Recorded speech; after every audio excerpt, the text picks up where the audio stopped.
Hello बच्चों, आप सभी का स्वागत है नव्य एकेडमी के इस यूट्यूब प्लेटफॉर्म पे। आज हम लेके आए हैं मोल कॉन्सेप्ट का नेक्स्ट लेक्चर, जो बहुत ही इंटरेस्टिंग होने वाला है। जो कई चीजें स्किप की जाती है, आज हम उसको भी कवर करेंगे। बेटा सुनिए ध्यान से। आज का जो टॉपिक है वो है, शुरू में हमने पहले जो फोर केमिकल लॉ के बारे में डिस्कस किया था इससे पहले प्रीवियस लेक्चर में, और एम्पेरिकल और मॉलिक्यूलर फॉर्मूले को कैसे रिलेट करते हैं वो भी एक्सप्लेन किया था। आज जो बारी है वो बेटा है हमारी, शुरुआत करते हैं गे लुकास लॉ से। अकॉर्डिंग टू दिस लॉ, वो ये कहना चाह रहा है, देखो इसका एक डेली लाइफ में एग्जांपल है, वो इसलिए इसको मैं पढ़ा रहा हूँ। जब गैस कंबाइन करे और प्रोड्यूस हो किसी केमिकल रिएक्शन में, तो वो कह रहा है कि वो हमेशा एक सिंपल रेशियो में होती है। ठीक है, या तो 1:2, 2:1, इस तरह से। और ये बाई वॉल्यूम होती है, और सेम टेम्परेचर प्रेशर पे ही मिक्स कर सकती है, ये रिएक्ट कर सकती है। ये भी बोल सकते हो, जैसे फॉर एग्जांपल हमें वाटर ही बनाना है बेटा, तो H2 गैस और O2 गैस आपस में रिएक्शन करके क्या बना लेंगे बेटा? H2 गैस और O2 गैस आपस में मिलके क्या बना लेती है बेटा? H2O gas. तो ये कह रहा है कि इनमें जो प्रोपोर्शन लेते हैं, हम H2 का दो इक्विवेलेंट मानते हैं मान लीजिए, और O2 का एक इक्विवेलेंट मान लेते हैं बेटा ना। तो वो ये कहना चाह रहा है। ठीक है, तो इनमें जो प्रपोर्शन है गैसेस का वो फिक्स होता है। ठीक है, पर्टिकुलर टेम्परेचर प्रेशर पे वाटर बनता है, क्योंकि ये इसलिए भी लिया गया है कि इसके कहने का मतलब कि अगर हर बार हम H2 + O2 मिलाएं किसी फिक्स प्रपोर्शन में, तो ये जरूरी नहीं हर बार वाटर ही बने, हो सकता है H2O2 बन जाए। तो इसलिए क्या जरूरी है? फिक्स टेम्परेचर और प्रेशर होना जरूरी है। उनके रेशियो फिक्स होने जरूरी है, किस प्रपोर्शन में मिला रहे हैं, जैसे इसको हम बैलेंस करें। अगर H2O2 की जगह हम H2O ही बनाना होता, तो बेटा हम इसकी बैलेंसिंग में करते कि H2 और O2 जो गैस है वो 2:1 में मिलाएंगे, तो हमारा वाटर की फॉर्मेशन होगी इन गैसियस फेज। ये लो हमें बताता है। जैसे सपोज दैट हम नाइट्रोजन और हाइड्रोजन को बनाने के लिए, अमोनिया बनाने के लिए मिलाते हैं, तो इनको भी एक पर्टिकुलर टेम्परेचर और प्रेशर पे ही अमोनिया मिलती है। और इसमें भी नाइट्रोजन गैस और हाइड्रोजन गैस के मिलने का रेशियो फिक्स होता है, 1:3 होता है। ठीक है, तो बेटा ये थी इसकी कहानी। नेक्स्ट कहानी पे आ जाते हैं। इसका डेली लाइफ में एग्जाम्पल है, इसलिए इसको लिया गया है। देखो डेली लाइफ में क्या एग्जाम्पल है बेटा, सुनिए ध्यान से। इसका डेली लाइफ में बहुत कॉमन सा एग्जाम्पल मैं आपको बताता हूँ। बढ़ जाते हैं। प्रेशर कुकर में आपने सुना होगा खाना बहुत जल्दी पक जाता है। मैं सिंपल लैंग्वेज में बताऊं तो कई बच्चों को तो यही लॉजिक नहीं पता होता है ना, जब आप बहुत सी पूरी 11th 12th कंप्लीट कर लेते हो, मोस्टली बच्चे इससे भटकते भी नहीं है कि क्या मतलब है, क्या लॉजिक है। तो प्रेशर कुकर का जो एग्जाम्पल है वो आप इसको हेनरीज लॉ की तरह समझ सकते हो कि प्रेशर लॉ का यूज, मतलब प्रेशर कुकर में कैसे खाना जल्दी बन जाता है। तो जब ये आपको पूरा सेटअप दिखा रहा है कि जब हम कुकर को हीट करते हैं तो टेम्परेचर बढ़ता है और प्रेशर भी बढ़ता है, जो जिसकी वजह से दोनों क्या करते हैं, खाने को पकाने में, जल्दी का पकाने में हेल्प करते हैं। ठीक है, अब उसने कहा कि जो शुरू में टेम्परेचर कम होता है तो काइनेटिक एनर्जी भी कम होगी, गैस है ना, जो पार्टिकल अंदर होंगे स्टीम के। ठीक है, प्रेशर भी कम होगा। जैसे जैसे इंटरमीडिएट टेम्परेचर और प्रेशर पे हीट करते हैं तो हाई होता है, और वेरी हाई हीटिंग होने पे बहुत ज्यादा मोलिक्यूल प्रेशर फील करते हैं इनसाइड द। तो इसलिए जो इनका मेन लॉजिक क्या है कि जल्दी खाना क्यों पक जाता है, मेन रीजन ये है क्यों पक जाता है। एक तो जब हम किसी प्रेशर कुकर में, हमने देखा होगा आपने सेटअप कि वो क्लोज कंटेनर की तरह है। क्लोज कंटेनर को जब हम हीट कर रहे हैं उसके अंदर कोई लिक्विड डाल के, तो वो क्या करता है, उसका प्रेशर टेम्परेचर बढ़ाता है। टेम्परेचर बढ़ाने हाई प्रेशर रेज करता है boiling point of water. Raise the boiling point of water, जो उसके अंदर जो प्रेशर जनरेट हो रहा है टेम्परेचर हीट करने से, वो भी क्या कर देता है, बॉइलिंग पॉइंट ऑफ वाटर का इंक्रीज कर देता है। जो जो वाटर है वो लगभग 100 डिग्री पे बॉयल होना चाहिए, उससे ज्यादा पे बॉयल होगा। अगर हम क्लोज कंटेनर में हाई मतलब उसको हीट करते रहेंगे तो प्रेशर बढ़ेगा, प्रेशर बढ़ने से बॉइलिंग पॉइंट बढ़ रहा है लिक्विड का, इसका मतलब उसके अंदर जो कंपोनेंट हमें बनाना है उसका कम हो जाता है। ठीक है, इसलिए वो जल्दी पक जाता है। सिंपल लैंग्वेज, ये प्रेशर और टेम्परेचर का ग्राफ भी दिखा रखा है। और ये एक इसके पीछे साइंस है गे लुकास लो की, कि कांस्टेंट वॉल्यूम पे प्रेशर ऑफ गैस जो होता है वो डायरेक्टली प्रोपोर्शनल होता है टेम्परेचर के।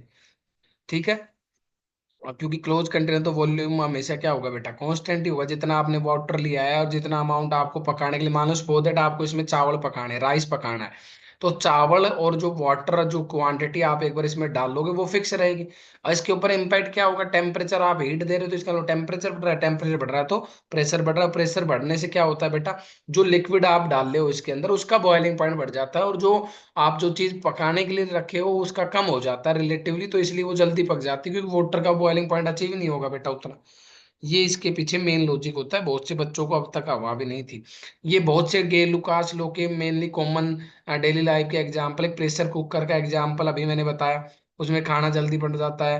कार के जो टायर है समर के समय, यानी जो गर्मी का वेदर होता है, तो टायर बिकम हॉट, जो अंदर से टायर है वो हॉट हो जाते हैं तो उनके अंदर प्रेशर इंक्रीज कर जाता है। ये भी एक एरोसोल स्प्रे है ना, परफ्यूम, और आप देखते हो नियर फायर और सनलाइट, ये जो गर्मी के वेदर में जो होते हैं ये परफ्यूम और डिओड्रेंट जो कैन का है, वो आग पकड़ लेते हैं गर्मी में, क्योंकि उनके अंदर क्या हो जाता है, प्रेशर इंक्रीज हो जाता है। गैस सिलेंडर ज्यादा हीट वाले माहौल से दूर रखना चाहिए, हाई टेम्परेचर इंटरनल प्रेशर बढ़ा देता है। बास्केटबॉल और फुटबॉल, ठीक है। तो ये सब कहानियां आप देख रहे हो बेटा ना। अगली कहानी को सुनिए। अब एवोगैड्रोस एक लो था, जल्दी से इसकी कहानी समझेंगे कि इनमें भी सेम गैस लो, सेम टेम्परेचर रखो, सेम प्रेशर, उनमें भी अलग अलग गैसें, जैसे एक बैलून है उसमें हीलियम गैस भरी है, एक नाइट्रोजन, एक मीथेन गैस। इसका एग्जाम्पल से आपको समझ में आएगा क्या कहानी है, सुनी। ये एवोगैड्रो जो लोग क्या कहता है कि कोई भी इक्वल वॉल्यूम ले हम गैस का एट सेम टेम्परेचर प्रेशर, तो उसके अंदर इक्वल नंबर ऑफ मोलिक्यूल होंगे और इक्वल नंबर ऑफ मोल होंगे। इक्वल नंबर ऑफ मॉलिक्यूल होंगे, इक्वल नंबर ऑफ मोल होंगे, पर कभी भी इक्वल नंबर ऑफ एटम नहीं होंगे बेटा, ये ध्यान रखना। इसी के बेस पे अवोगाड्रो लॉ ने क्या बताया, V is directly proportional number of mole या number of molecule, it never be directly proportional to number of part atom. क्योंकि एटोमिसिटी किसी भी एटम की, जैसे मान लीजिए हमने ये दो, ये पीछे वाले बैलून को ही समझिए, इन बैलून में एक बैलून में मैं O2 गैस लूँ और एक में O3 ओजोन गैस लूँ, तो नंबर ऑफ एटम अलग अलग होंगे, इन दोनों एटमों की क्या है बेटा, एटोमिसिटी अलग अलग है, O2 की भी और O3 की बेटा, ये कहना चाह रहा है। समझ में आ गई बात, क्या कहानी है। अगर हम O2 के गैस के पार्टिकल ले तो इनमें एटोमिसिटी, वैसे भी देखो आपको यहाँ भी जो एग्जांपल दे रखे हैं उसमें भी क्लियर मिल रहा है, हीलियम इज मोनोएटॉमिक, तो इसकी एटोमिसिटी 1 ही रहेगी बेटा, तो नंबर ऑफ एटम अलग आएंगे। और ये क्या है बेटा, डायटोमिक, तो इसकी एटोमिसिटी 2 रहेगी, तो नंबर ऑफ एटम अलग आएंगे बेटा, क्योंकि नंबर ऑफ एटम का फॉर्मूला अभी सिखाएंगे निकालने का। इसके ये 5 एटम है टोटल, तो इसकी एटोमिसिटी अलग है। Getting point. ओके, बढ़ जाते हैं नेक्स्ट पे। देखो बेटा अगली कहानी क्या थी, कि ये कह रहा था कि एवोगैड्रो जो ये भी बताता है कि फिक्स वॉल्यूम में फिक्स नंबर ऑफ मॉलिक्यूल और मोल होते हैं। तो वी बराबर वी डायरेक्टली प्रोपोर्शनल एन दिखा रखा है बेटा, और वी डायरेक्टली प्रोपोर्शनल एन है, तो वी अपॉन एन करोगे तो बेटा क्या आ जाएगा बेटा, कांस्टेंट। तो आप ये दो इक्वेशन लिख सकते हो कांस्टेंट वैल्यू पे, जो V1/N1 बराबर हमेशा होगा V2/N2। ये दिख रहा है। ये अब आसान सी बात है बहुत। अब इसका भी डेली लाइफ का करना, जैसे बैलून को फिल करते हो तो मोर एयर पंप करती है बैलून के अंदर, तो मोर गैस मॉलिक्यूल होते हैं अंदर, बैलून का वॉल्यूम इंक्रीज कर जाता है ना। ये एवोगैड्रोस लॉ की डेली लाइफ में दिखने वाली चीजें हैं। बाईसाइकिल का पंप, पंप से भी आप देखोगे, when air is pump inside into A tyre the number of air molecule increase, tyre का साइज एक्सपेंड कर जाता है। एयर में स्विमिंग ट्यूब में देखोगे आप, मोर air increase the amount of gas particle, जो आप बड़े जो छोटे मोटे जो वाटर पॉक लगा लो या छोटे मोटे तालाब वगैरह होते हैं, पॉन्ड्स है ना, इस तरह की चीजों में आप ये स्विमिंग ट्यूब का यूज करते हो बेटा। तो ये डेली लाइफ में अवोगाड्रो लो के एग्जाम्पल है। बढ़ जाते हैं बेटा। अब मोस्ट इंटरेस्टिंग टॉपिक आ गया बेटा अपना। देखो ये, वैसे मैं आपको एक रफली आइडिया बता देता हूँ कि जो डेंसिटी होती है वो हमारे सिलेबस में सॉलिड लिक्विड और गैस के रिगार्डिंग है, ठीक है। सॉलिड लिक्विड और गैस के रिगार्डिंग है, तो उनमें पहला जो टॉपिक हमने लिया है, रिलेटिव डेंसिटी क्या है। देखो नॉर्मल डेंसिटी क्या होती है बेटा, ठीक है, उसको बताएंगे आगे। पहले रिलेटिव डेंसिटी का टॉपिक शुरू हो गया, तो फिर लास्ट में एक बार मैं इसको समराइज करवाऊंगा। रिलेटिव डेंसिटी क्या होती है, ये भी एक रेशियो होता है एक डेंसिटी का दूसरे डेंसिटी के रिस्पेक्ट में कांस्टेंट टेम्परेचर और प्रेशर पे, यानी density of one component upon density of reference component, ये कहलाती है रिलेटिव डेंसिटी। ये रिलेटिव डेंसिटी यूनिटलेस होती है, क्योंकि ऊपर भी डेंसिटी नीचे भी, तो इसलिए ये यूनिटलेस क्वांटिटी होती है बेटा। इससे ज्यादा इंपॉर्टेंट कहानी क्या शुरू होती है, रिलेटिव डेंसिटी का मतलब तो मैंने बता दिया, दो डेंसिटी का रेशियो है, एक जिसका सब्सटेंस का निकालो, दूसरा जिसका रेशियो। जैसे इसने पूछा what is the relative density, question समझिए क्योंकि इसमें क्वेश्चन ही मेन है। What is the relative density of NO2 gas with respect to CO2 gas at the same temperature और प्रेशर। रिलेटिव डेंसिटी का अभी हमने फॉर्मूला देखा कि डेंसिटी ऑफ फर्स्ट कंपोनेंट जिसके बारे में पूछा गया, तो यहाँ किसके बारे में पूछा गया, रिलेटिव डेंसिटी बतानी है NO2 की विद रिस्पेक्ट टू किसके रिस्पेक्ट में, डेंसिटी ऑफ CO2। तो आपको बेटा पता है सीधी सी, सेम टेम्परेचर और प्रेशर पे। तो अगर टेम्परेचर और प्रेशर सेम है तो बेटा आपको ये क्या दे रखा है बेटा, गैस दे रखी है। तो गैस के पार्टिकल में हम कैसे निकालते हैं, यूजिंग आइडियल गैस इक्वेशन। एक बार मैं वो भी बता देता हूँ, यूजिंग आइडियल गैस इक्वेशन। ठीक है, वो यहाँ एक्सप्लेन कर दिए है ना, जो पीछे वाली बात है कि कहाँ से आई d1/d2। तो हमें पता होता है पीवी इज इक्वल टू बेटा nRT होता है, और इसको जब डेंसिटी में लिखते हैं तो ये इक्वेशन बन जाती है PM into density into RT. तो डेंसिटी इज इक्वल टू आ जाती है बेटा PM/RT। तो इसको पीएम रात में याद रख सकते हो कि इंडिया का पीएम है, रात में दौरे पे है, तो उसकी डेंसिटी बतानी है बेटा, ऐसे ही ट्रिक से याद हो जाएगा। ठीक है, वैसे अपने प्रधानमंत्री कलाकार आदमी, तो सुनिए पीएम रात को, तो इसका मतलब क्या बेटा, ठीक है पीएम। तो आपको एक हिंट दे रखा है कि रिलेटिव डेंसिटी जब भी निकाली जाती है बेटा, तो प्रेशर और टेम्परेचर तो कांस्टेंट ही होता है। R is universal gas, gas constant, तो सीधा सा मतलब डेंसिटी डायरेक्टली प्रोपोर्शनल क्या होगी बेटा, मोलिकुलर या मोली मोलर मास। तो आप जब दो कंपोनेंट के लिए निकालो तो d1/d2 क्या आएगी बेटा, M1/M2। तो यही फॉर्मूला लगाना था आपको, क्योंकि आपको डेंसिटी तो दी नहीं है, तो मोलिकुलर मास। तो रिलेटिव डेंसिटी का दूसरा फॉर्मूला क्या लिख देंगे बेटा, molecular mass of NO2 gas upon molecular mass of CO2 gas. तो इस तरह से रिलेटिव डेंसिटी निकल जाएगी। तो NO2 का मोलिकुलर मास कितना हो गया, 3214 46, और इसका कितना आ जाएगा बेटा, CO2 का 44। तो 1 पॉइंट समथिंग आएगी बेटा ना, 46 और 44 को आप कैंसिल कर लेंगे, तो वैल्यू आ जाएगी बेटा आपकी 46, और 44 को कैलकुलेट कर लेंगे। ठीक है, 46 डिवाइड बाई 44, तो 1.045 आंसर आ गया बेटा, B answer is the right answer.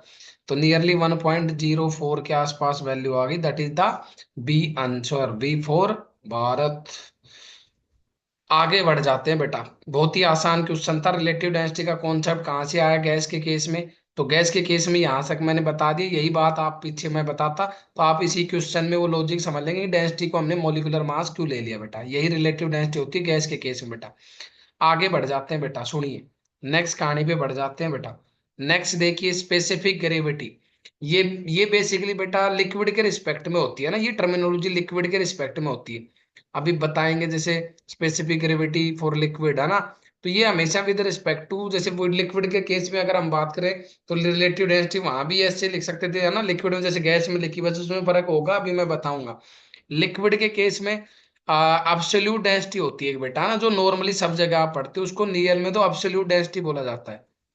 Absolute density क्या कहते हैं बेटा, उसको अब्सोल्यूट डेंसिटी कहते हैं बेटा। लिक्विड के केस में मैं थोड़ा सा क्लियर कर देता हूँ, दो तीन बातें आती है। पहली आती है, लिक्विड के लिए बात हो रही है केवल, तो लिक्विड के केस में पहली जो डेंसिटी आती है बेटा, उसको जो हम बहुत जगह यूज करते हैं चाहे फिजिक्स और केमिस्ट्री, उसको कहा जाता है एब्सोल्यूट डेंसिटी ऑफ सॉल्यूशन। तो एब्सोल्यूट डेंसिटी को स्मॉल डी से निकाला जाता है, और ये होती है मास पर यूनिट वॉल्यूम। तो W/V, इसकी यूनिट इन जनरली ग्राम पर ml ली जाती है बेटा, या ग्राम पर सेंटीमीटर क्यूब ली जाती है, that is absolute density. Liquid की रिलेटिव डेंसिटी भी होती है, लिक्विड में बेटा रिलेटिव डेंसिटी होती है, कुछ नहीं है, वही density of one liquid upon density of second liquid. और इसमें डेंसिटी का फॉर्मूला डायरेक्ट यही होगा, तो है ना, एट कांस्टेंट पी और टीपी होती है बेटा ये भी। तो कांस्टेंट पी और टीपी होगी तो बेटा ये क्या आ जाएगी, डेंसिटी ऑफ V1। तो आप ये लिक्विड वाला फॉर्मूला लगाना बेटा, इसमें वो गैसेस वाला नहीं लगा देना, वो गैस के लिए वैलिड है, ये लिक्विड के लिए W/V। तो आप देखोगे W कांस्टेंट टेम्परेचर प्रेशर पे होती है ये भी, तो आप लिख दोगे W1/V1, और N2 में क्या चला जाएगा बेटा, ऊपर चला जाएगा V2, और नीचे क्या आ जाएगा बेटा। तो ये होती है रिलेटिव डेंसिटी, और ये भी किस पे मेजर की जाती है, एट कांस्टेंट प्रेशर और टेम्परेचर पे ही मेजर करते हो बेटा, कांस्टेंट P एंड T पे बेटा जी। तीसरी जो टाइप है इसी में लिक्विड में, वो ये है स्पेसिफिक ग्रेविटी। ये कुछ न्यूमेरिकल है, मोल कॉन्सेप्ट के जेई में आप देखोगे वहां भी ये वर्ड आता है स्पेसिफिक ग्रेविटी, तो आधे बच्चे तो इसी में घबरा जाते हैं। बेटा ये कुछ नहीं है, स्पेसिफिक ग्रेविटी को आपको सोचना है क्वेश्चन में एक तरह से डेंसिटी है, बस ये बेटा दिमाग में रखो, क्वेश्चन सोल्व हो गए यहीं। अब आप चाहे डेफिनेशन पढ़ो मत पढ़ो, स्पेसिफिक इसलिए हो जाती है क्योंकि ये with respect to water define होती है 4 डिग्री सेल्सियस पे, जहां पे वाटर की डेंसिटी मैक्सिमम मानी गई। तो स्पेसिफिक ग्रेविटी क्या होगी, density of one substance upon density of water at 4 degree Celsius. यही स्पेसिफिक डेंसिटी अगर गैस के लिए मेजर की जाती तो ये भी आप क्या कर देते हो, ये दोनों भी यूनिट लेस और डायमेंशन लेस होती है। स्पेसिफिक ग्रेविटी गैस के लिए भी ऐसी होती है, density of gas at STP upon density of air at STP condition. ये दोनों लिक्विड और गैस के लिए मैंने इसमें समझा दी। स्पेसिफिक ग्रेविटी वर्ड अगर गैस के लिए आता है तो वो मेजर होती है with respect to air at STP, ये भी याद रख लेना। गैस के लिए ये है बेटा, ये एसटीपी में मेजर कर पाओगे with respect to air. Liquid के लिए बेटा ये है जो आप मेजर कर पाओगे बेटा किसके लिए, density of with respect to pure water, मतलब वाटर एट 4 डिग्री सेल्सियस। दोनों में डिफरेंस समझ में आ गया। ये with respect to water measure होती है लिक्विड में, और गैस में with respect to air measure होती है एसटीपी कंडीशन पे। एसटीपी का मतलब सभी को पता होगा, standard temperature and pressure. Standard temperature जो केमिस्ट्री में लिया गया है बेटा वो होता है 0 degree Celsius, 25 degree room temperature है, तो 273 केल्विन। और प्रेशर जो होता है वो 1 atm और 1 बार दोनों ही चल जाते हैं, क्योंकि 1 atm और 1 बार ज्यादातर पास पास ही वैल्यू होती है बेटा। समझ में आ गई। तो गैस के केस में देखो रिलेटिव डेंसिटी पीछे बता दी थी उसका। गैस के केस में absolute density ideal gas equation से निकालना मैंने बता दिया। एब्सोल्यूट डेंसिटी गैस के केस में कैसे निकलती है, ये तो था लिक्विड के केस में। यहीं पे 2 मिनट सुन लो, गैस के केस में 3 तरह की होती है बेटा। 2 मिनट इसकी भी कहानी सुन लीजिए। गैस के केस में अगर आपको बार बार पूछे तो मैं यहीं समराइज कर देता हूँ। गैस में भी 3 तरह की डेंसिटी डिफाइंड है जैसे लिक्विड में की थी। इसमें पहले एब्सोल्यूट डेंसिटी आएगी। तो गैस के केस में एब्सोल्यूट डेंसिटी किससे निकलेगी बेटा, आइडियल गैस इक्वेशन से। यही इक्वेशन से मैं डायरेक्ट लिखूंगा, PV is equal to NRT. जब आप इसको सोल्व करोगे तो पीएम रात में ये आएगा, that is absolute density of gaseous component. दूसरा जो होता है वो रिलेटिव डेंसिटी, जो हमने आगे पढ़ा RD, density of first component upon density of second component. और ये हमेशा किसके ऊपर मेजर होती है, एट कांस्टेंट बेटा पी और टी पे मेजर ही होगी ये, कांस्टेंट पी और टी पे। ठीक है, ये डेंसिटी d1/d2 भी लिख सकते हो रिलेटिव डेंसिटी को, और m1 इसका मतलब मोलिकुलर मास या मोलर मास भी लिख सकते हो बेटा। और तीसरी जो स्पेसिफिक ग्रेविटी है वो यहाँ पे तीसरी दिखाई रखी है गैस के लिए, ये विद रिस्पेक्ट टू एयर होती है, और ये हमेशा एसटीपी कंडीशन पे मेजर होगी। तो ये गैस के लिए बता दिया मैंने, लिक्विड के लिए बता दिया बेटा। सॉलिड के लिए ज्यादा नहीं है, उसके लिए एक लो ही है ना, उसको हम वहां पे पढ़ाएंगे आगे, मूव करें मर्क कर लेते हैं बेटा। क्वेश्चन पढ़िए, क्वेश्चन है पहला बेटा, स्क्रीन पे ये रहा, आपकी स्क्रीन पे आ जाओ, केबीसी की स्क्रीन पे ABCD 4 ऑप्शन है, एक सेलेक्ट करना है बेटा। स्पेसिफिक ग्रेविटी दे रखी है बेटा 2.1, then calculate the mass of 180 ml of the same solution. देखो बेटा ये लिक्विड की दे दी बेटा, तो हमें अभी ये कहानी बताई थी स्पेसिफिक जो है ना डेंसिटी वाला केस में, mass of 180 ml of same solution, mass निकालना। तो देखो आप इसमें कंफ्यूज मत होइए, अभी मैंने बताया स्पेसिफिक ग्रेविटी ऑफ सॉल्यूशन की दे रखी है, और वॉल्यूम दे रखा है 150। ये 180 ml स्मॉल था बेटा ना, थोड़ी मिस्टेक है, स्मॉल था। तो वॉल्यूम आपको क्वेश्चन में दे दिया बेटा 180 ml, पढ़िए ध्यान से। और स्पेसिफिक ग्रेविटी की एक तरह मैंने बताया डेंसिटी होती है, तो आप कंफ्यूज मत हुए, ग्राम पर ml ही लिखना बेटा। यहीं से आंसर आ गया बस, जिस बच्चे को इतना आइडिया था। अभी मैंने बताया स्पेसिफिक ग्रेविटी फॉर लिक्विड एक तरह से क्या होती है, डेंसिटी होती है। ठीक है बेटा, तो क्या आ जाएगा बेटा, डेंसिटी इज इक्वल टू क्या होता है, मास पर यूनिट वॉल्यूम। तो हमसे मास ही पूछ लिया, तो डेंसिटी इनटू वॉल्यूम निपट जाएगा आंसर। तो डेंसिटी कितनी है 2.1, और वॉल्यूम कितना है 180, तो बेटा कितना आ गया 21 इंटू 18। तो लास्ट में 8 मिल रहा है, सी आंसर है, बात खत्म हो गई। आप मल्टीप्लाई पूरा मत करते, हिंट लगाओ 21 और 18 को, तो 8 एक कम 8, तो 8 एक ही ऑप्शन में था, सी द राइट आंसर। बढ़ जाते नेक्स्ट क्वेश्चन पे बेटा, बिना टाइम वेस्ट किए, क्योंकि इसमें कुछ है नहीं ज्यादा, ये बेसिक बातें बस क्वेश्चनों के अंदर यूज होंगे। अब ये कॉन्सेप्ट है, एक वेपर डेंसिटी होती है गैस के केस में, ये vapour density with respect to hydrogen gas defined होती है बेटा। स्पेसिफिक ग्रेविटी गैस में अलग चीज है, वो एयर के रिस्पेक्ट में डिफाइंड थी स्टैंडर्ड टेम्परेचर और प्रेशर पे, याद रखना। कई बच्चे तो इसी में निपट लेंगे। ये आ गई बेटा वेपर डेंसिटी, और vapour density with respect to hydrogen gas measure की जाती है, ये भी एक तरह की रिलेटिव डेंसिटी है। लेकिन ये दूसरा जो रेफरेंस है वो फिक्स हो गया at at constant temperature pressure पे। तो ये एक तरह की होती तो रिलेटिव डेंसिटी, आप ये बोलोगे वेपर डेंसिटी, क्योंकि इसमें भी क्या लिखोगे, density of first component upon density of hydrogen gas. तो डेंसिटी ऑफ फर्स्ट कंपोनेंट का मोलिकुलर मास m1 होगा, और नीचे क्या जाएगा बेटा, मोलिकुलर मास ऑफ हाइड्रोजन। तो मोलिकुलर मास ऑफ हाइड्रोजन का कितना होगा बेटा 2। तो इसका मतलब क्या होगा बेटा, 2 टाइम्स ऑफ वेपर डेंसिटी बेटा क्या आ जाएगी बेटा, मोलिकुलर मास के बराबर आ जाती बेटा जी। 2 टाइम्स ऑफ वेपर डेंसिटी किसके बराबर आ जाएगी बेटा, मोलिकुलर मास के बराबर आ गई होगी बेटा। 2 टाइम्स ऑफ वेपर डेंसिटी किसके बराबर आ गई बेटा, मोलिकुलर मास के बराबर आ गई बेटा। क्लियर है। तो ये वेपर डेंसिटी हमें ये भी बताती है, इसका सिग्निफिकेंस क्या है बेटा, ये कई जगह यूज होगा बेटा। वेपर डेंसिटी का ये फॉर्मूला जो मैंने ड्राइव करा, कौन सा, 2 टाइम्स ऑफ वेपर डेंसिटी। ये बहुत से क्वेश्चनों में यूज होगा, आप देखोगे वो बराबर होता है मोलिकुलर या मोलर मास के। याद रखना ये क्वेश्चन, ये बहुत सी जगह पे हेल्प करेगा। इसका सिग्निफिकेंस क्या कहता है, ये how heavy a gas with with respect to lighter gas. ये वेपर डेंसिटी हमें ये बताती है कि कोई गैस कितनी हैवी होगी with respect to lighter gas. और ये भी, ये क्या होती है, यूनिट लेस होती है, डायमेंशनल लेस होती है, क्योंकि ये भी दो डेंसिटियों का रेशियो होता है बेटा। आगे बढ़ जाते हैं, और ये गैस के लिए वेपर डेंसिटी होती है केवल। वेपर डेंसिटी देखो इन्होंने निकाल रखा है, वही मैंने जो आगे बता दिया, सेम बात है, m/m/2। आप इसको समझ गए, 2 टाइम वो वेपर डेंसिटी क्या आती है। इतनी सब गंभीर विषय को आपको डिटेल में जाना भी नहीं था। क्वेश्चन पे आ जाते हैं बेटा, सुनिए बेटा। क्वेश्चन क्या कहता है बेटा, find vapour density of nitrogen gas. तो देखो क्वेश्चन में बहुत आसान सी बात पूछ ली बेटा, कुछ नहीं था। मैंने अभी बताया 2 टाइम्स ऑफ वेपर डेंसिटी बराबर होता है molecular mass of that gas. तो मोलिकुलर मास ऑफ गैस, तो गैस की वेपर डेंसिटी को क्या करोगे बेटा, नाइट्रोजन की गैस का मोलिकुलर मास, गैस दे दिया याद रखना, तो नाइट्रोजन गैस का मतलब N2। मोलिक्यूल का मास 28/2, तो आंसर कितना आ गया बेटा, 14 वेपर डेंसिटी। देखो आंसर 28 भी दिया था, बहुत से बच्चे यहीं भी नहीं पढ़ लेते, क्वेश्चन बहुत आसान था। आगे बढ़ो। ये उस पे आपके और क्वेश्चन जिस बच्चों को एक्स्ट्रा प्रैक्टिस के लिए चाहिए, वो मैंने एक स्लाइड ऐड कर दी है। इसमें रिलेटिव डेंसिटी के भी क्वेश्चन आगे, वेपर डेंसिटी के भी आगे, जिन बच्चों को अच्छा लगे वो करके देख लेंगे बेटा। बाकी जो तरीके वाइज जो क्वेश्चन पूछेगा आगे, वो मैंने डिस्कस कर दी। आगे आ जाओ बेटा। अब मोल की एनालॉगी शुरू हो जाती है। मोल, जैसे मोल कहाँ से आया, ये कहानी केमिस्ट्री में। और जैसे मैं एक छोटी सी बात बताता हूँ बेटा, दुनिया में आप जाओगे, पढ़ो लिखोगे, तो आपका ड्रीम होगा कि मैं करोड़पति बनूं, लखपति बनूं, है ना, इस तरह से अरबपति बनूं, इस तरह के, है ना, होप होती है। हर लड़की भी शादी करना चाहती है, वो ऐसे इंसान से करना चाहती है जिसके पास बहुत ज्यादा पैसा हो। तो सेम सिनेरियो केमिस्ट्री में, जैसे बहुत बड़े आदमी जिनके पास बहुत ज्यादा पैसा होता है दुनिया में, उनको कंसिडर किया गया है, ऐसे ही केमिस्ट्री में मोल को बहुत बड़ा नंबर कंसिडर किया गया है। क्योंकि एक मोल की वैल्यू का मतलब होता है लगभग 6.023 इंटू 10⁻23। 10⁻23 को आप जब लिख के देखोगे तो बहुत बड़ी वैल्यू हो जाती है बेटा।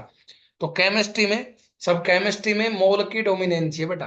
ले देखे कहानी ये, जैसे उसने इस एग्जाम्पल से समझाने की कोशिश की कि हम जनरली एक दर्जन कोई चीज खरीदते हैं, उसका मतलब होता है उसके अंदर 12 आइटम मिलेंगे। एक दर्जन केले खरीदो, एक दर्जन पेन खरीदो, कोई भी चीज है, तो जो नंबर ऑफ दर्जन निकालने का मतलब होता है, एक दर्जन में 12, तो नंबर ऑफ आइटम को 12 से डिवाइड कर दो। जैसे हाफ डजन में मतलब 6 हो गए, तो 3.5 डजन का मतलब हो गया एक डजन में 12, तो 3.5 में इंटू 12, तो 42। ठीक है, ये एक तरीका सिखाने की कोशिश की गई है मोल को कैसे रिलेट करे बेटा। मोल कॉन्सेप्ट का मतलब कहाँ से आया, उसने बताया कि मोल कॉन्सेप्ट होता है अमाउंट ऑफ सब्सटेंस को मेजर करने के लिए। सीधी सी एक लाइन है कि मोल कॉन्सेप्ट का हम यूज करते हैं बेटा अमाउंट को मेजर करने के लिए, अमाउंट ऑफ सब्सटेंस। ठीक है, दूसरा पढ़ो, अमाउंट ऑफ सब्सटेंस कितने पार्टिकल कंटेन करता है, ये मैंने अभी बताया, 6.022 इंटू 10⁻23 पार्टिकल कंटेन करता है। वो पार्टिकल का मतलब क्या क्या है, देखिए पार्टिकल में एटम भी आ सकता है, मॉलिक्यूल भी आ सकता है, और आयंस भी आ सकता है। यानी एक मोल के अंदर इतने सब एटम भी हो सकते हैं, 10⁻23 के नियरली, इतने मॉलिक्यूल भी हो सकते हैं, और इतने आयंस भी हो सकते हैं। इसी नंबर को हम क्या कहते हैं, अवोगाड्रोज नंबर भी कहते हैं इसी नंबर को। ठीक है, ये कोई साइंटिस्ट है उसके नाम पे आया। तो एक मोल क्या डिफाइंड होता है, number of atom present in 12 gram of carbon 12 isotope. ये यहाँ से भी डिफाइन हुआ था, एक मोल का मतलब number of atom present in 12 gram of carbon 12 isotope. अब गैड्रोज नंबर की वैल्यू है 6.02 इंटू 10⁻23।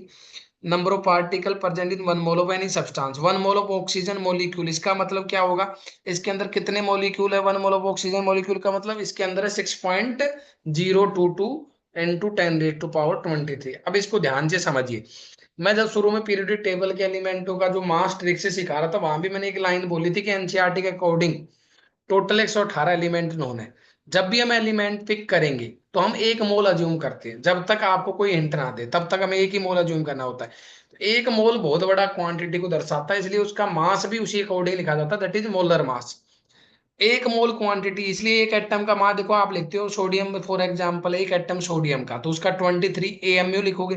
दो एटम हो जाते सोडियम के 46, 10 हो जाते तो 230। तो एक मोल के अंदर क्या लिख देते 23 इंटू एन, तो एक मोल का मतलब होता है इंटू समथिंग।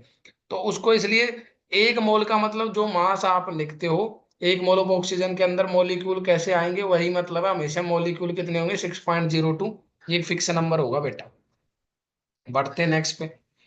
देखो मोल कॉन्सेप्ट को समझाने के लिए, हमने विजुअलाइज करने के लिए बहुत कॉन्सेप्ट, आप देखते हो कई बच्चों को तो ये विजुअलाइज नहीं होता, इसलिए हमने ये तरीका अडेप्ट किया विजुअलाइज करवाने के लिए। देखो ऊपर लिखा भी मैंने, विजुअल इजी कर देगा। एक मोल के अंदर इतने नंबर ऑफ पार्टिकल है, it is the amount of substance that contain exactly इतने पार्टिकल, ये उसकी डेफिनेशन है जो आगे भी थी 6.02 इंटू एक different substance contain same number of particle. उसने ये कहा कि एक मोल हम डिफरेंट डिफरेंट सब्सटेंस के ले रहे हैं, लेकिन नंबर ऑफ पार्टिकल सबके अंदर सेम है। उसने कहा एक मोल पानी लो, H2O, तो उसके अंदर भी मॉलिक्यूल कितने थे, देखो ध्यान से देखना। उसने एक लाइन बोली, ये लाइन बहुत इंपॉर्टेंट बोल दी बेटा।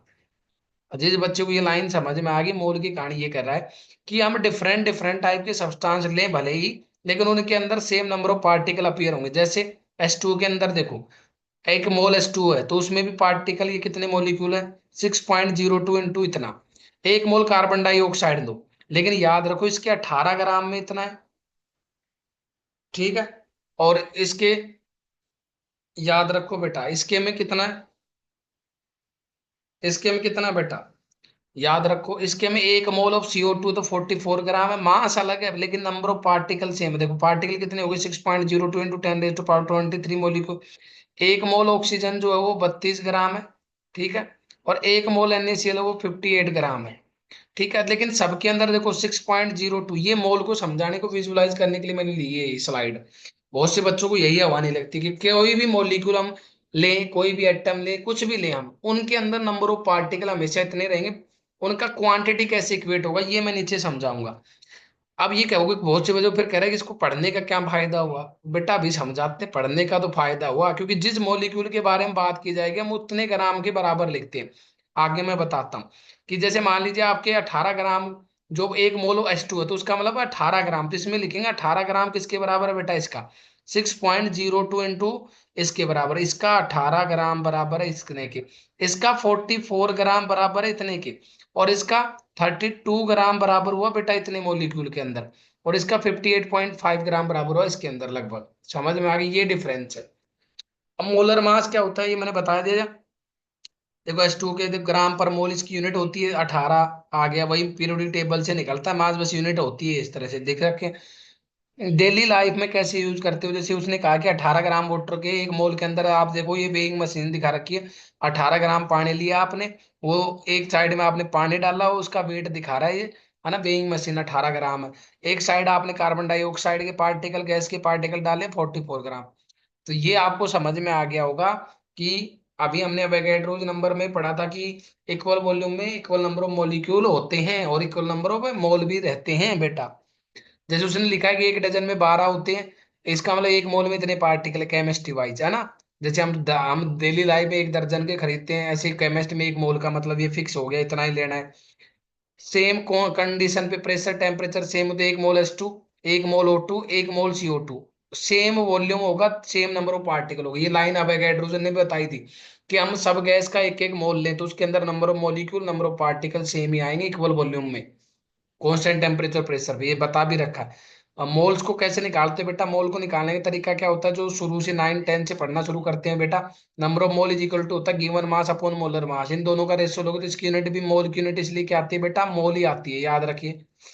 एक नंबर ऑफ पार्टिकल जब भी निकाला जाता है तो उसका तरीका भी यहाँ पे लिखा हुआ है, नंबर ऑफ पार्टिकल निकालने का तरीका होता है बेटा number of mole into 6.022 into 10⁻23 होता है।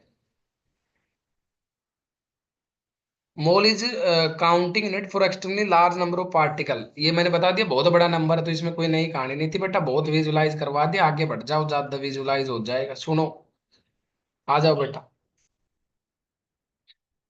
मोल को निकालने का क्वेश्चन है, आगे मैंने बता दिया था, क्वेश्चन को ही पढ़ते हैं। मोल होता है given mass upon molecular mass या मोलर मास, यहाँ लिख भी दिया है, तो how many mole present in, answer को समझ लो बेटा, क्योंकि बाकी तो मैंने आगे बता ही दी रामायण।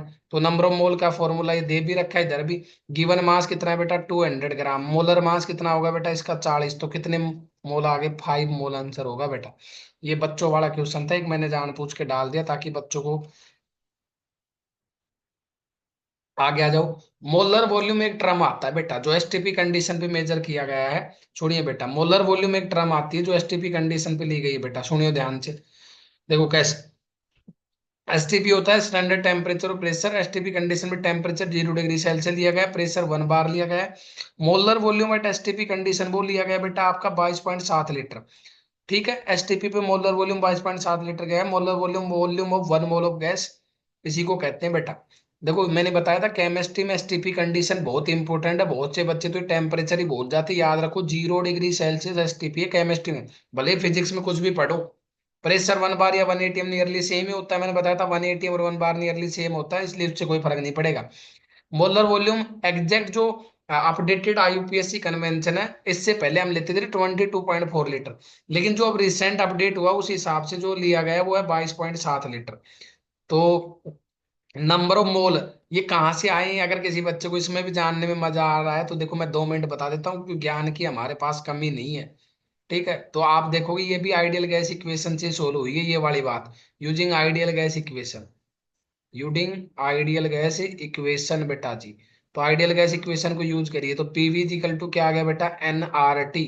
तो इससे हमें वॉल्यूम निकालना है बेटा। देखो ये इस कंडीशनों को रखोगे तो नंबर ऑफ मोल निकालने, तो P इंटू वी अपॉन में क्या आएगा बेटा R इंटू टी। आर की वैल्यू यूनिवर्सल गैस कांस्टेंट की वैल्यू फिक्स होती है, वो रखो। प्रेशर यहाँ दे रखा 1 बार रखो, टेम्परेचर दे रखा वो रखो। तो ये सब चीजें रखी गई और आर की वैल्यू 0.08314 लीटर एटीएम वाली रखना बेटा, केल्विन पर मोल इनवर्स।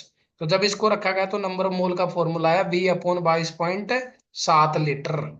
ये तो आया लीटर में बेटा। जब वॉल्यूम ऊपर वाला भी लीटर में होगा नीचे भी, तो अगर वॉल्यूम ऊपर एमएल में तो नीचे इसको एमएल में बदलो तो ये आ जाएगा बेटा 22,700 ml। तो that is number of mole of STP. तो इसी को हम मोलर वॉल्यूम भी कहते हैं बेटा, जो लिख रखा है मोलर वॉल्यूम। समझ में आ गई 22.7 लीटर। मोलर वॉल्यूम का मतलब क्या हो गया, अगर इसको और आसान समझो तो मैं एक और समझा देता हूँ, जो आप थर्मोडायनेमिक्स में वैसे डिटेल में मैं इसको पढ़ाऊंगा। मोलर वॉल्यूम होता है वॉल्यूम अपॉन में नंबर ऑफ मोल। देखो इसको यही करोगे आप, तो मोलर वॉल्यूम क्या कर दोगे बेटा, वॉल्यूम अपॉन में नंबर ऑफ मोल। तो 22.7 ही आएगा एक मोल के लिए। तो volume of 1 mole of gas is known as molar volume. समझ में आ गई। हिंट बता दिया बेटा, इतना कोई भी ज्ञान नहीं देगा आपको। सुनो बेटा आगे आ जाओ। Molar volume of STP condition पे निकाल के मैंने दिखा दिया, वही बात है इसके चक्करों में चाहे आओ चाहे ना आओ। देखो ये हाइड्रोजन की डेंसिटी ले रखी 0.089 ग्राम, उससे भी आप निकाल सकते हो बेटा, इतना ही आना है। बाकी मैंने तरीका बता दिया वही है। सुनिए आगे।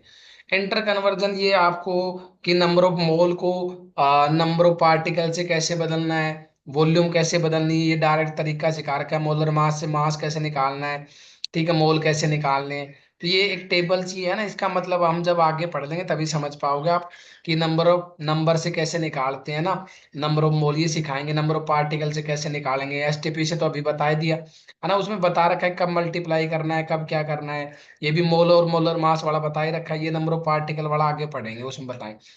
आप देखो, आपको मैंने इजी करने के लिए एक समरी लिख दी है बेटा, कि आपको जितने भी मोल के फॉर्मूले चैप्टर में लगेंगे ना वो ही उस आगे वाली स्लाइड पे थे, वो अभी दिखाएंगे। पहले देखो बेटा, पहले इसको ऑब्जर्व करिए बेटा। क्वेश्चन आपके जितने भी बनेंगे इनसे बाहर नहीं जाएंगे जो मैंने फॉर्मूले लिखे बेटा। कैसे, सुनो बेटा, कैसे नहीं जाने के हैं, सुनिए सुनिए। नंबर ऑफ मोल का पहला फॉर्मूला ये मैंने बताया था, given mass upon molar mass होता है। पहला वाला फॉर्मूला बहुत आसान है बेटा, given mass upon molar mass दे भी रखा है, इसको याद रख लेंगे, कई क्वेश्चनों में यही लगता है बेटा। अगर डेंसिटी दे रखी हो किसी क्वेश्चन फिर मोल निकालना, तो पहले उसका मास निकालेंगे, क्योंकि एब्सोल्यूट डेंसिटी निकालना बताया था। तो मास क्या होता है, डेंसिटी इनटू वॉल्यूम, तो वहां से मोल आ जाएंगे बेटा। दूसरा फॉर्मूला ये भी इंपॉर्टेंट है, पीवाई क्यू इसके ऊपर भी आए हुए हैं। थर्ड फॉर्मूला देखिए बेटा, नंबर ऑफ मोल निकाले जब आपको कोई कॉन्सेंट्रेशन टर्म दे रखी हो, मोलरिटी, मोलरिटी को वॉल्यूम से मल्टीप्लाई कर दो तो मोल आ जाते हैं। अगला नंबर ऑफ मोल निकालने का क्या तरीका, नॉर्मलिटी दी हुई हो तब भी बस उसके नॉर्मलिटी इंटू वॉल्यूम अपॉन क्या कर देंगे बेटा एन फैक्टर। ये ध्यान रखना, नॉर्मलिटी में एन फैक्टर आ जाता था। अब देखो वो आगे नंबर ऑफ एटम निकालने का मैंने बताया था फॉर्मूला एक फिक्स होगा। नंबर ऑफ एटम क्या है बेटा, ये है देखो formula, number of mole N2 Na number of atom निकालने का देखो, number of mole into N into atomicity, रट के जाना इन फॉर्मूलों के, इससे बाहर कुछ नहीं आएगा। नंबर ऑफ मॉलिक्यूल क्या है, number of mole into N, तो यहाँ एटोमिसिटी वन है क्योंकि मॉलिक्यूल एक ही होता है। एसटीपी और एनटीपी केमिस्ट्री में सेम ही, इसलिए यहाँ पे मोलर वॉल्यूम क्या आ जाएगा, मैंने बताया था अपडेटेड डेटा पुराना ये था। इसको भी लिख के कैलकुलेट करोगे आंसर गड़बड़ नहीं आएगा बेटा, लेकिन आपको और ज्यादा एक्यूरेट करना है, 22.7 ले लेना, बस ये कहना चाह रहा है। नंबर ऑफ एटम निकालने के लिए अब देखो इसी इन्हीं फॉर्मूलों से देखो क्या कर देगा, इन्हीं को हमने पूरा मर्ज कर दिया। जब आपको डेंसिटी दे रखी हो, वॉल्यूम दे रखा हो, तो हम क्या करेंगे बेटा, पहले उसको मोल में बदलेंगे। कैसे, डेंसिटी इंटू वॉल्यूम, तो mass upon molar mass into N into atomicity, ये हो गया वही फॉर्मूला। नंबर ऑफ मॉलिक्यूल, वही डेंसिटी दे रखी हो तो फिर से वही मोल निकालेंगे, तो density into volume upon M molecular mass है। नंबर ऑफ एटम निकालने हो तो वी अपॉन 22.4 कर देंगे, क्योंकि ये नंबर ऑफ मोल होते हैं, इंटू एन इंटू एटोमिसिटी कर देंगे। नंबर ऑफ मोलिक्यूल में वी अपॉन 24, क्योंकि यही नंबर ऑफ मोल होते हैं एसटीपी पे। ये फॉर्मूला एसटीपी पे बात कर रहा है, ये फॉर्मूला भी एसटीपी पे बात कर रहा है बेटा। ये उन्हीं चीज को यूज कर दिया बस इधर डायरेक्ट, कि नंबर ऑफ एटम निकालने, जो कॉन्सेंट्रेशन से हमने मोल निकाल रहे थे, molarity into volume into N हो जाएगा। नंबर ऑफ मोलिक्यूल निकालना तो मोलरिटी इंटू वॉल्यूम, तो मोल हो गए इंटू एन कर देंगे। नंबर ऑफ एटम निकालने का ये तरीका मैंने बता दिया, विजुअल हो गया होगा। बट आगे बढ़ जाते बिना टाइम खराब किए, क्योंकि फॉर्मूले वही है, उनको इधर उधर कर दिया बस। आगे आओ, एप्लीकेशन ऑफ मोल बहुत इंपॉर्टेंट है। जैसे मोल के बहुत से क्वेश्चन आप देखोगे मैंने सीधा लिख दिया है, ये फॉर्मूले याद रख लेना बेटा। सीधा लिखने का मतलब ये इंपॉर्टेंट है, तभी मैंने लिखा है सीधा, कभी सोचो कि नहीं, है ना, तभी मैंने ये लिखी हुई है बेटा बातें जो आपको जाननी है। समझो बेटा जी, सुनिए, आगे समझिए बेटा जी। टोटल चार्ज निकालने का पहला फॉर्मूला, फर्स्ट फॉर्मूला आपका बेटा, टोटल चार्ज का कोई भी क्वेश्चन आए मोल से रिगार्डिंग, तो आपको फॉर्मूला याद होना चाहिए। देखो ज्यादातर क्वेश्चनों में एन इंटू एन चलेगा, number of mole into Avogadro's number into charge appear on individual species. अभी कुछ क्वेश्चन करेंगे, उस फॉर्मूले का इंपॉर्टेंस समझ में आ जाएगा। दूसरा फॉर्मूला है, ये आपको पूछा गया है बेटा, दूसरा फॉर्मूला मैं इधर लिख रहा हूँ उसको पूरा, कि टोटल नंबर ऑफ इलेक्ट्रॉन पूछ ले किसी के भी, टोटल नंबर ऑफ इलेक्ट्रॉन पूछे, प्रोटॉन पूछे, न्यूट्रॉन पूछे, इलेक्ट्रॉन प्रोटॉन न्यूट्रॉन, उसका फॉर्मूला बेटा यही रहेगा जो मैंने लिखा है। Number of mole into N A, तो हमेशा ही करना है बेटा अवोगाड्रोस नंबर, इनटू उस स्पीशीज के अंदर इलेक्ट्रॉन कितने, एक के अंदर। ठीक है, इनके कुछ क्वेश्चन करेंगे, वहां से आपका डाउट क्लियर हो जाएगा बेटा। ठीक है, तो ये दूसरा फॉर्मूला था टोटल नंबर ऑफ इलेक्ट्रॉन निकालने का बेटा। सेकंड फॉर्मूला है total number of electron, first ये था, सेकंड है टोटल नंबर ऑफ इलेक्ट्रॉन। अब मैंने बोला टोटल नंबर ऑफ इलेक्ट्रॉन, अगर इसमें प्रोटॉन पूछेगा तो बस यहाँ क्या फर्क होगा, एन इंटू एन तो आएगा, उसमें यहाँ प्रोटॉन कितने थे, न्यूट्रॉन पूछता तो न्यूट्रॉन कितने थे, तो इसलिए मैंने एक ही फॉर्मूला निपटा दिया। थर्ड फॉर्मूला देखो, टोटल आयंस पूछ रहे, देखो सब में number of mole into N चल रहा है, और एक स्पीसीज, एक जो गिवन स्पीसीज है उसके अंदर कितने आयंस है, इनटू मल्टीप्लाई कर दो तो टोटल आयंस आ जाएगा। चौथा पढ़ो, टोटल नंबर ऑफ बॉन्ड किसी में हो तो ये भी इसी में आएगा। टोटल मास पूछ लेता तब भी यही तरीका होता बेटा। टोटल चार्ज का तो ऊपर बता दिया। टोटल मास का एक फॉर्मूला है, अगर आप उसको निकालना चाहो, टोटल मास अपने सिलेबस में तो अभी तक फंडामेंटल पार्टिकल का ही है, तो टोटल मास ऑफ इलेक्ट्रॉन का पूछे तो आपको पता है उसके नंबर ऑफ मोल कितना है, इनटू एन ए कितना है, इनटू क्या कर दो बेटा, मास ऑफ सिंगल इलेक्ट्रॉन, एक अकेले इलेक्ट्रॉन का मास, बस।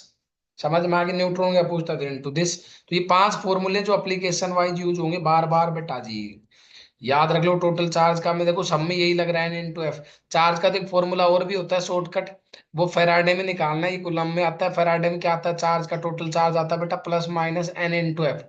ये फैराडे में सीधा number of mole into F ही हो जाता है, क्योंकि वन फैराडे बेटा 96,500 कूलम पर मोल के बराबर माना गया है। तो अगर आपको फैराडे में चार्ज निकालना है तब तो number of mole into F ही होगा डायरेक्ट फॉर्मूला, और कूलम में निकालना तो अवोगाड्रो नंबर से मल्टीप्लाई करना पड़ेगा बेटा। अब इनका क्वेश्चन देख लेते हैं बेटा, क्वेश्चन आ गए तो बेटा ये समझो इनकी नैया पार है। सुनिए ध्यान से, क्वेश्चन आना ही मेन है बेटा जी, बढ़ लेते हैं, एप्लीकेशन मैंने समझा दिए। पहला क्वेश्चन पढ़िए, फर्स्ट क्वेश्चन बहुत इंटरेस्टिंग है। How many molecule are present in liquid, question को पढ़िए। How many molecule are present in 12 litre liquid carbon tetra chloride, density दे रखी है। क्योंकि मैंने बताया था ना बहुत से क्वेश्चनों में डेंसिटी दे देगा, तो बहुत से बच्चे तो यही नहीं पढ़ जाएंगे बेटा, घबराना नहीं था। क्या करना है बेटा, अभी मैंने बताया कि जब डेंसिटी दे रखी हो तो आपको क्या करना है बेटा, डेंसिटी का फॉर्मूला क्या होता है, W/V। तो आपको पहले W यानी मास निकाल लेना था बेटा, तो मास क्या आएगा बेटा, डेंसिटी इनटू वॉल्यूम आएगा। तो W क्या हो गया बेटा, डेंसिटी कितनी दी हुई है, 1.5, 59। वॉल्यूम कितना दिया बेटा, 12 लीटर। तो डब्लू कितना आ गया बेटा, अगर मैं इसको राउंड ऑफ करके लिखूं, 1.59 को नियरली 1.6 लिख लेते हैं। आप एग्जैक्ट निकालना तो निकाले ना, मैं राउंड ऑफ कर देता हूँ। तो 16 × 12 है ना, अपॉन में 10, इतना ग्राम मास आ गया बेटा। अब इसके मोलिकुलर मास से डिवाइड कर दो तो वो मोल आ जाएंगे। क्यों निकालने मोल, क्यों, क्योंकि नंबर ऑफ मोलिक्यूल पूछे उसमें मोल की जरूरत है। तो नंबर ऑफ मोल का फॉर्मूला क्या होता है, गिवन मास अपॉन मोलिकुलर या मोलर मास। तो गिवन मास तो ये आ गया बेटा 16, राउंड ऑफ वाली बात कर रहे हैं। एग्जैक्ट तो जो दे रखा है उससे, मोलिकुलर मास कार्बन टेट्राक्लोराइड का, कार्बन का 12, एक क्लोरीन का 35 होता है। एग्जैक्ट तो 35.5 लेते हो, लेकिन इतना भी लेने से सोल्व हो जाएगा। पांचों का 20, चार ते 12, 152 आ गया बेटा। ठीक है, तो 152 से डिवाइड कर देंगे बेटा। तो ये आगे नंबर ऑफ मोल, फिर नंबर ऑफ मोलिक्यूल का फॉर्मूला लगा देंगे। तो नंबर ऑफ मोलिक्यूल कितना हो गया बेटा, नंबर ऑफ मोलिक्यूल हो जाता, अभी मैंने लिखा था number of mole into Avogadro's number. तो इसको राउंड ऑफ कर लेना बेटा, जैसे भी करो। तो नंबर ऑफ मोलिक्यूल आ जाते बेटा। ये 16 को 12 से मल्टीप्लाई कर लेना, और उसको डिवाइड कर देना बेटा 152 से। 16 को 12 से मल्टीप्लाई कर दिया, और उसको डिवाइड कर दिया 152 से। ठीक है, तो बेटा जी ये आ गए लगभग लगभग आपके, और इसको एन ए से मल्टीप्लाई कर दो। ठीक है, 6.02 से। N2 क्या कर देंगे बेटा, 6.022। तो ये वैल्यू आ गई बेटा 7.6। N2 10⁻²²। तो इतनी वैल्यू आ रही है, 7.10⁻²²। ओके, क्योंकि नीचे 10 है बेटा। तो इस वैल्यू को राउंड ऑफ कर रखा होगा कैसे न कैसे ना, ये 0.744, आप 10⁻26 ये कर रखा है इन्होंने। हाँ, सी ऑप्शन आ जाएगा।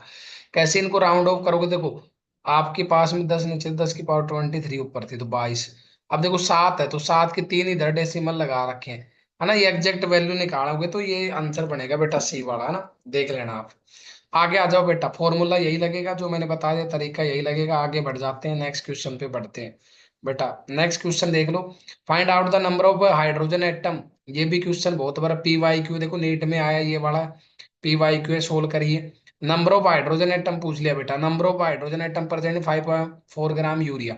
यूरिया का मोलिकुलर मास, आपको मास दे रखा है तो कोई जरूरत नहीं है, तो मास दे ही रखा है। तो नंबर ऑफ मोल पहले निकाल लो, गिवन मास 5.4, मोलर मास 60। तो इसको लिख देंगे आप 6 × 54। तो 54/600, 6 × 54, 6 तो 0.09 आगे मोल। तो नंबर ऑफ हाइड्रोजन एटम कितने आ जाएंगे बेटा, नंबर ऑफ हाइड्रोजन एटम पूछा है बेटा। तो याद रखना, नंबर ऑफ हाइड्रोजन एटम का फॉर्मूला क्या आएगा, number of mole into Na into atomicity. तो एटोमिसिटी लिख देंगे, नंबर ऑफ मोल कितना है बेटा, 0.09 इंटू Na। एटोमिसिटी कितनी हो जाएगी हाइड्रोजन बेटा, यूरिया का फॉर्मूला ये होता है, मैं डायरेक्ट लिख देता हूँ। बाकी ये 4 हाइड्रोजन होते हैं, CONH2NH2। तो 4 हाइड्रोजन इंटू एटोमिसिटी कितने से मल्टीप्लाई करेंगे, 4। तो इसको मल्टीप्लाई करेंगे तो 0.36 इंटू Na आंसर हो जाता बेटा। ठीक है, पहला क्वेश्चन ये हो गया। दूसरा क्वेश्चन देखिए, दूसरा क्वेश्चन इधर है। उसने कहा 1 मोल CH4 का मतलब क्या क्या है। 1 मोल CH4 का मतलब होता है इसके अंदर बेटा जी, 1 मोल का मतलब क्या होगा। तो वो ध्यान से, मल्टीपल चॉइस क्वेश्चन भी हो सकता है। 1 मोल का मतलब क्या क्या है, 1 मोल, ये क्वेश्चन है ये वाला। तो 1 मोल का क्या क्या मतलब हो सकता है, 1 मोल का मतलब होता है ऑफ मीथेन गैस। उसका मतलब होता है 6.02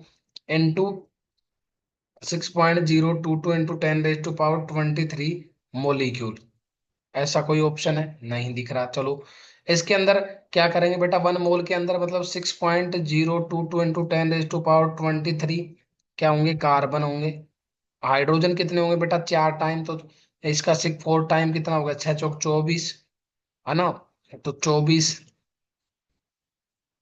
मतलब 6 × 24, तो इसको 6 ही मानो ना नियरली। तो 24 × 10⁻23 क्या होंगे, हाइड्रोजन एटम, ये एटम होंगे, नंबर ऑफ एटम की बात हो रही है, हाइड्रोजन एटम, कार्बन एटम। अगर मोलिक्यूल बचे तो 4 और 1 5, सॉरी एटम ही होंगे ना। वो टोटल नंबर ऑफ एटम कितने होंगे, तो 6 पॉइंट, इसको 5 है तो लगभग 6 × 5 = 30 इंटू 10⁻23 टोटल एटम आ गए। एटम जितने भी कार्बन हाइड्रोजन को जोड़ के। ठीक है।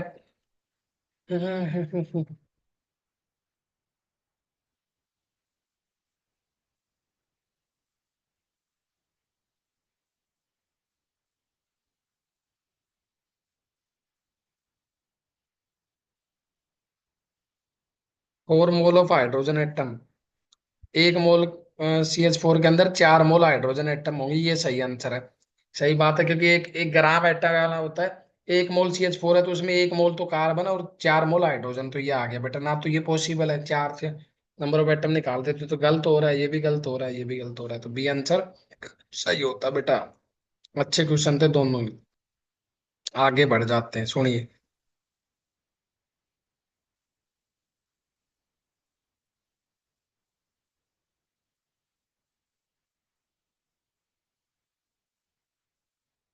3 क्वेश्चन और कर लेते हैं बेटा, सुनिए।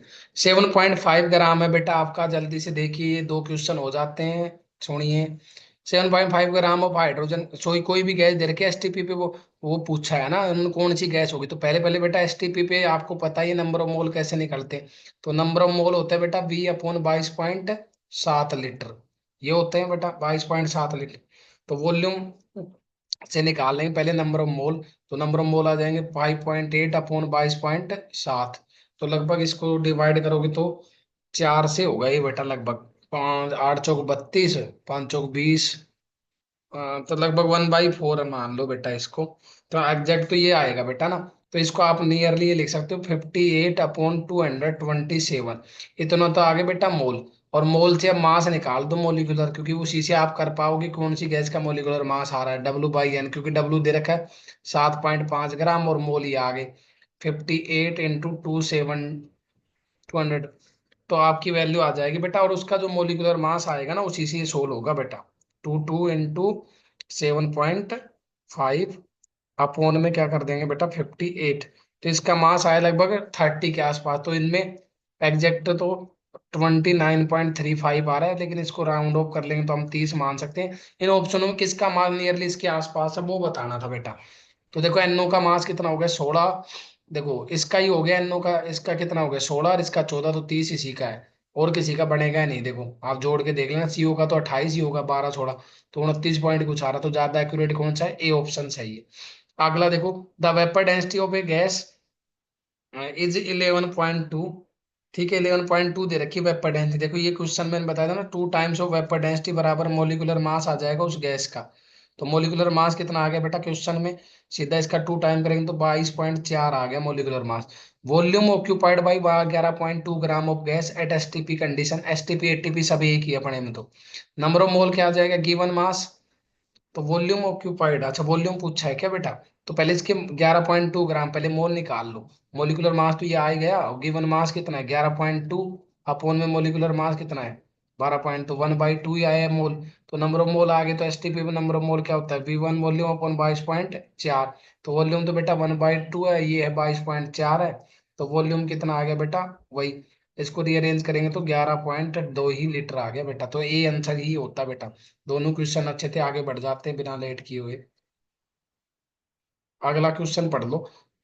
अगला मैंने बताया था बेटा, सुनिए ध्यान से जल्दी से, देखो देखो जल्दी से। If N is Avogadro number, the number of valence electron, देखो मैंने कहा था ना नंबर ऑफ इलेक्ट्रॉन, तो टोटल नंबर ऑफ इलेक्ट्रॉन पहले नाइट्राइड आयन दे रखा है, तो नाइट्रोजन का एटॉमिक नंबर बेटा 7, तो जितना एटॉमिक नंबर होता है नेगेटिव का मतलब उतने इलेक्ट्रॉन एक्स्ट्रा ऐड हो गए, तो 7 + 3, तो नेगेटिव का मतलब होता है एक्स्ट्रा इलेक्ट्रॉन जोड़ देना, तो 10 इलेक्ट्रॉन है एक अकेले नाइट्राइड आयन में।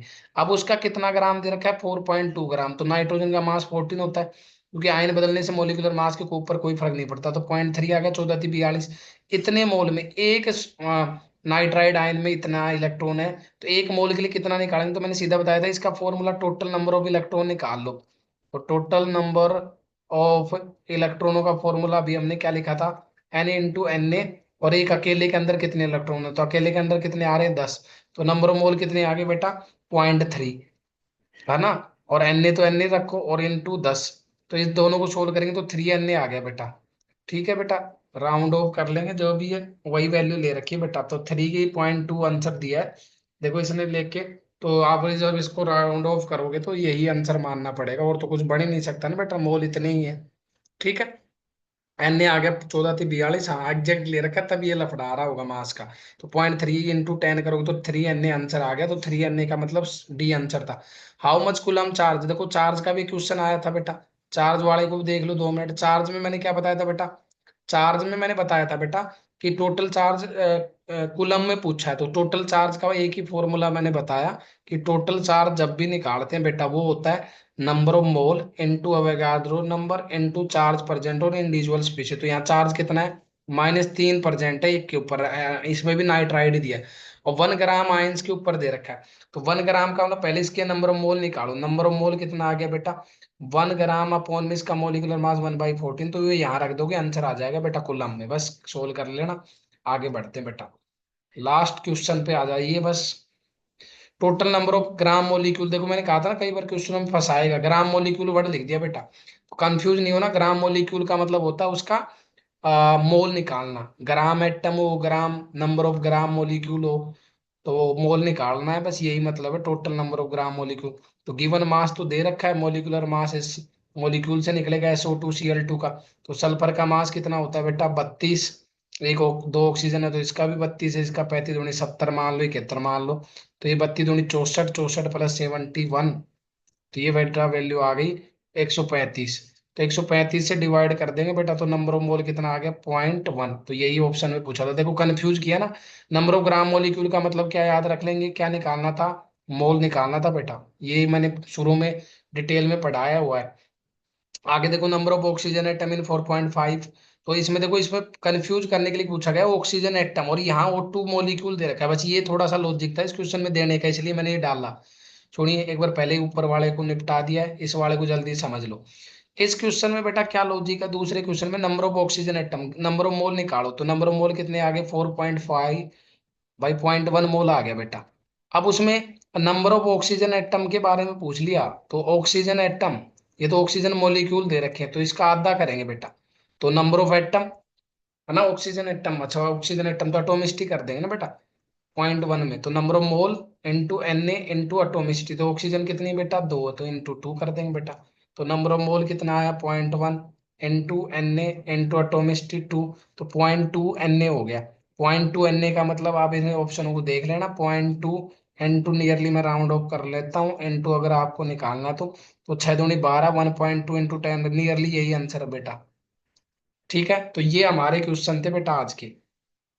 ठीक है, तो आपको होप सो बढ़िया लगा होगा ये लेक्चर, आप अपने अ, दोस्तों से जरूर शेयर करिएगा, और चैनल को शेयर और सब्सक्राइब करते रहिएगा, क्योंकि हमें जल्दी अपने गोल तक पहुंचना है, बढ़िया बढ़िया कंटेंट आप लोगों तक पहुंचाना है, और ताकि आप अपना जो भी जेई नीट CUET और भी कोई एंट्रेंस एग्जाम हो केमिस्ट्री में, अभी उसकी भी एक सीरीज शुरू करेंगे ना, जो कॉलेज कैडर के होते हैं या स्कूल कैडर में PGT TGT और असिस्टेंट प्रोफेसर।